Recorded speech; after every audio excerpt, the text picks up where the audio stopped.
say it plainly, you're not ready. And you know it. I'm not saying this as an accusation, but as a truth that has been silently haunting you for a long time. That feeling you have, that inexplicable emptiness, that discomfort that doesn't go away even when everything seems fine. It's not meaningless anxiety, it's a warning. It's the universe sharpening the sword before handing it to you. This isn't the vague, fleeting melancholy of a rainy afternoon. This is a dissonance that hums beneath the surface of your busiest days and screams in the silence of your sleepless nights. It's the ghost at the feast of your apparent successes, the quiet alarm bell that rings even when you've ticked all the boxes society told you to tick. You have the job, the relationship, the semblance of a life you thought you wanted, yet the architecture of your soul feels hollow, echoing with a profound and unsettling vacancy. You try to wallpaper over it with distractions, with noise, with the relentless pursuit of the next thing, but the feeling persists. It is a fundamental truth of your current existence, a compass needle pointing not to a destination, but away from the very ground you stand on. This discomfort is a sacred signal. In a world medicated against feeling, you have been taught to numb it, to label it as a malfunction. You call it anxiety, depression, burnout. You seek to eradicate the symptom without ever daring to diagnose the cause. But the universe, in its infinite and often brutal wisdom, doesn't send such potent messages without reason. This feeling is a form of grace. It is the first tremor that signals the impending earthquake that will demolish the false structures you have mistaken for a home. It is the merciful prologue to your own liberation. You are being told in the silent language of the soul that the life you are living is too small for the person you are becoming. Have you ever wondered why just before something big happens in your life, it seems like everything falls apart? It is a pattern so precise, so surgically exact, it defies the logic of coincidence. The friendship that has been your bedrock for a decade suddenly fractures over a misunderstanding, revealing a foundation of codependence you never saw. The body, your faithful vessel, suddenly gets sick, forcing you into a state of stillness and surrender you have been actively avoiding. The career opportunity you've been chasing with single-minded devotion vanishes into thin air, leaving you staring into a professional void. Your motivation, once a roaring fire, evaporates, leaving you with the cold ash of apathy. From the limited vantage point of your immediate pain, you think you're moving backward. You see it as a regression, a punishment, a cruel twist of fate. You mourn the losses, curse the setbacks, and plead with an apparently deaf heaven to restore what was taken. But you are not seeing the full picture. In reality, you are being stripped of everything you are not. You are not moving backward, you are being unburdened. This is not demolition for the sake of destruction. This is a controlled, sacred demolition. The universe is clearing the site for a new construction, one that requires a foundation of absolute authenticity. Each loss is a liberation. The broken friendship frees you from a dynamic that kept you playing a role. The illness forces you to listen to the body you have treated as a machine. The vanished opportunity prevents you from walking down a path that would have been a gilded cage. The evaporated motivation is a gift, stopping you from pouring your precious life force into endeavors that no longer align with your soul's true purpose. You are being tested not as punishment, but as preparation. And here's the part that so few understand. The universe doesn't grant its profoundest gifts to those who haven't been refined by an inner fire. It's not about luck. It's not even about effort in the way you've been taught. It is about transformation. A transformation so deep and so total that it cannot be faked, because it's not enough to simply ask for something new. You must become someone capable of holding it. Carl Jung, a man who mapped the labyrinth of the human soul, observed, The ego, the I, is a complex of ideas which constitutes the center of my field of consciousness and appears to possess a high degree of continuity and identity. This I you so fiercely defend, this collage of memories, beliefs, and titles you call your identity, is the very entity that now stands as the gatekeeper against your own evolution. Do you know what the biggest obstacle between you and the life that is calling to you is? Look past the excuses you've so carefully constructed. It's not the economy. It's not your boss. It's not your family. It's not the system. It is the version of yourself that is still anchored to the past. It is the ghost in your own machine.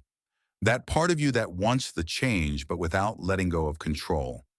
That part that wants to move forward but without releasing the cold comfort of the familiar. That wants to evolve but without dying. And yes, I said die. Because for something new to be born in you, something old has to disappear. Your ego, for instance, that inner voice, that loyal soldier that has protected you for so long from the perceived threats of the world, has now become your prison warden. Its original mission was survival. It built walls to keep you safe when you were vulnerable. It created masks to make you acceptable when you felt flawed. It taught you rules to navigate a world that seemed chaotic and threatening. And for that, you must have gratitude for it. It did its job. It got you here. But the ego doesn't want real change. It wants superficial improvements. It wants a better decorated cell, not freedom. It wants results without risks. It wants the prize without the battle. It wants absolute safety, even if that safety is the stagnant water of a place where you don't grow. The ego operates on the logic of the known. The unknown is, by definition, a threat, and the transformation your soul is crying out for is the ultimate unknown. That's why when the time for genuine transformation arrives, a time orchestrated not by your conscious will, but by a deeper intelligence, the ego fights. It resists with all its might. It screams. It bargains.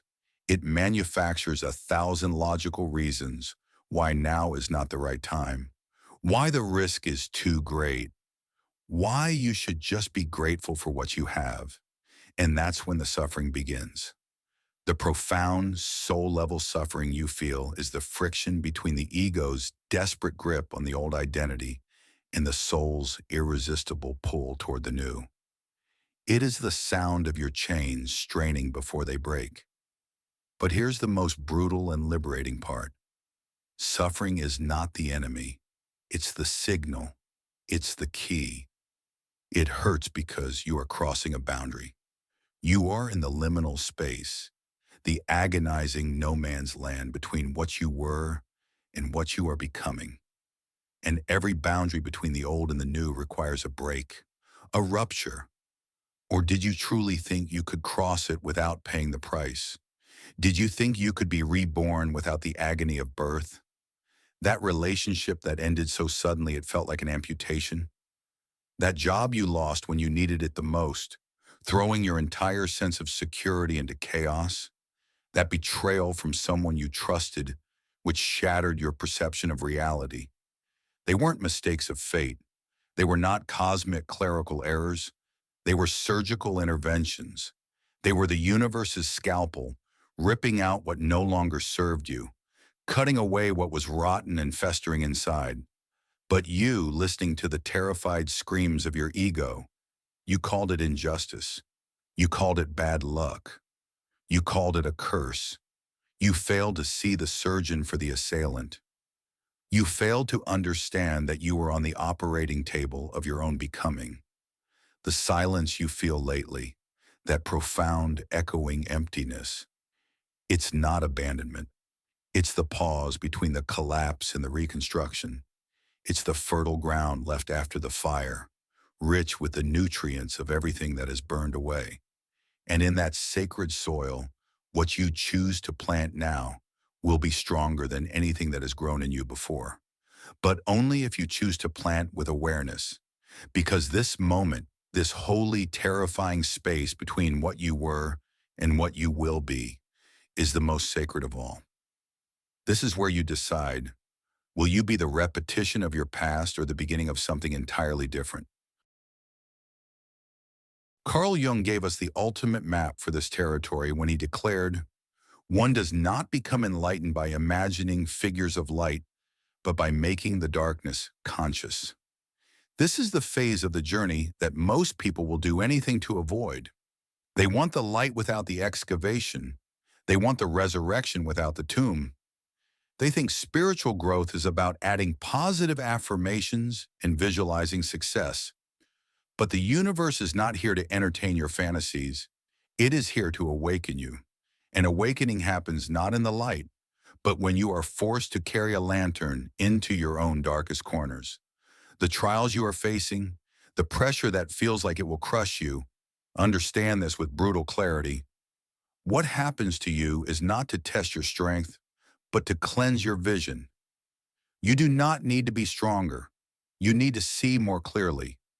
You need to see what habits you repeat without question. You need to see what limiting stories about yourself you have carried since childhood, mistaking them for your identity. You need to see what lies you keep telling yourself to avoid facing the terrifying fact that you can no longer keep being who you were. And here enters the shadow, that part of you that you have learned to hide in order to be accepted, the parts you suppress so you could be loved, the parts you silence to fit in. The universe, in its role as the great revealer, doesn't care about your social mask. It is interested only in what is real. And so it applies pressure. And this is important. Pressure doesn't create your cracks. It only shows them. That insecurity you feel is not new.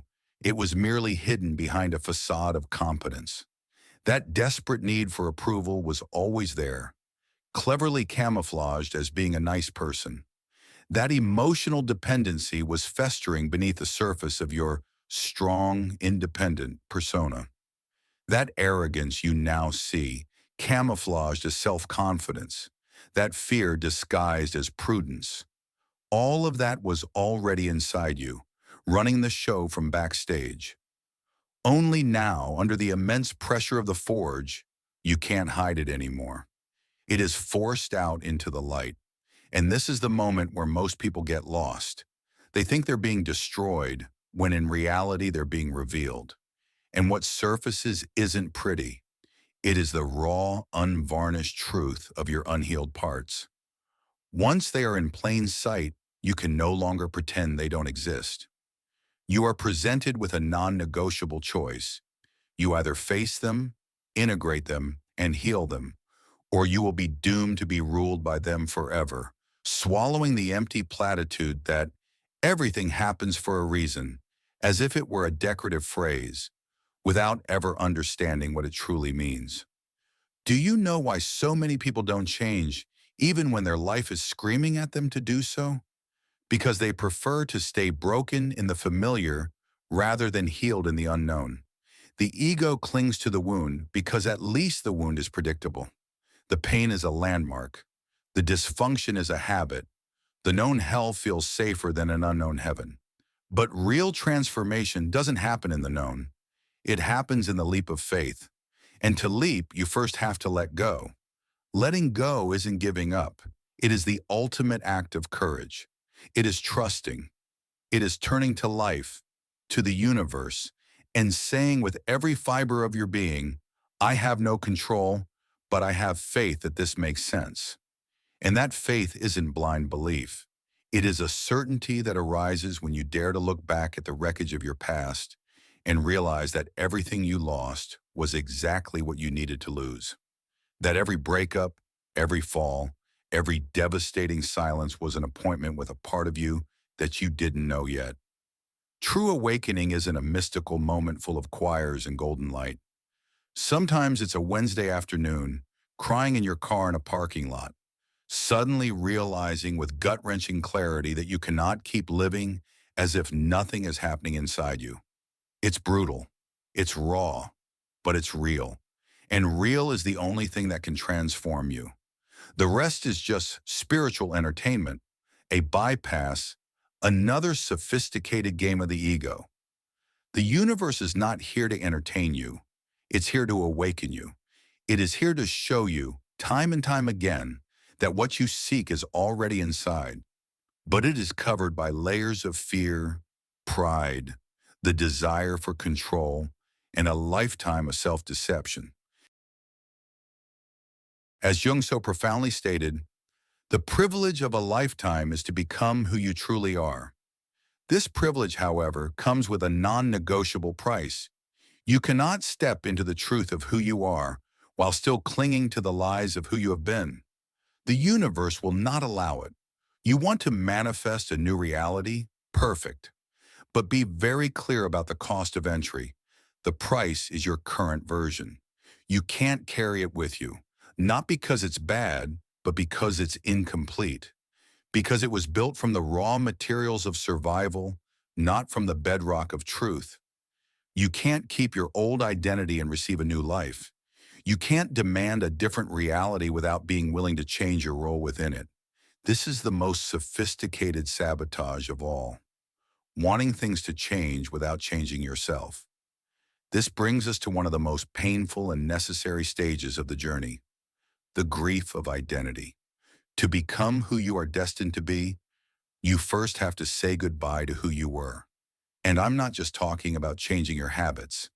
I am talking about mourning the death of the image you built about yourself. That figure you so carefully crafted to survive, to be loved, to fit in. You will have to let it die. You will have to stand at the funeral of your own persona.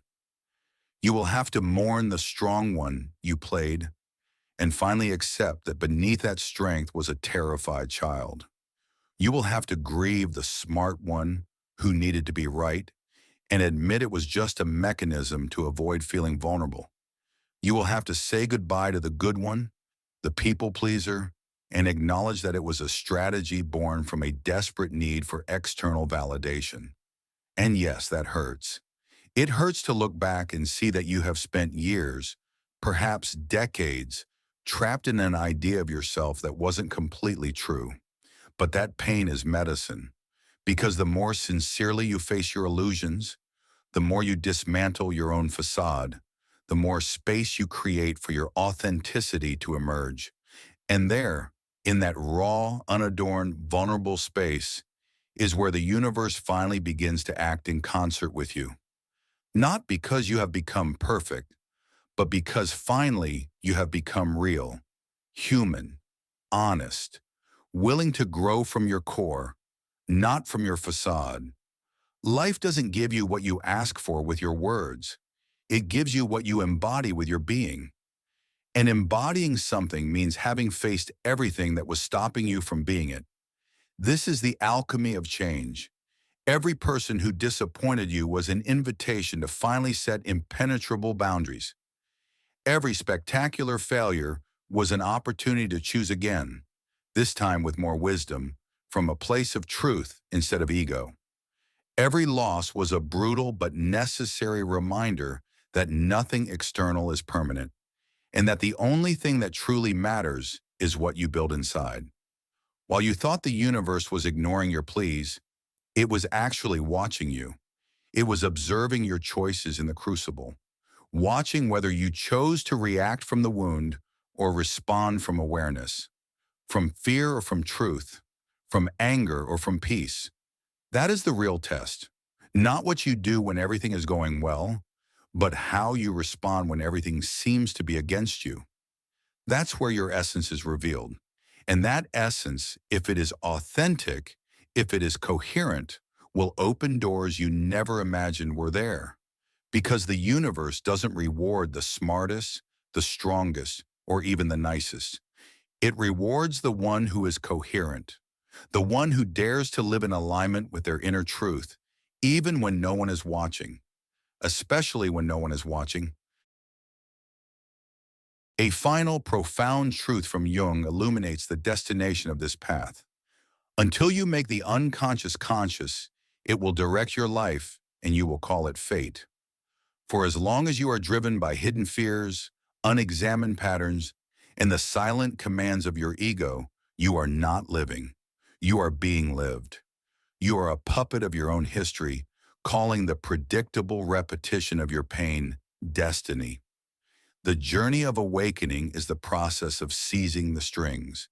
It is the conscious decision to stop being a passive recipient of your life's events and to become an active co-creator with the universe. And this leads to the final, beautiful paradox of transformation. Here it is, the final key. When you no longer need it to come, that's when it comes. Why?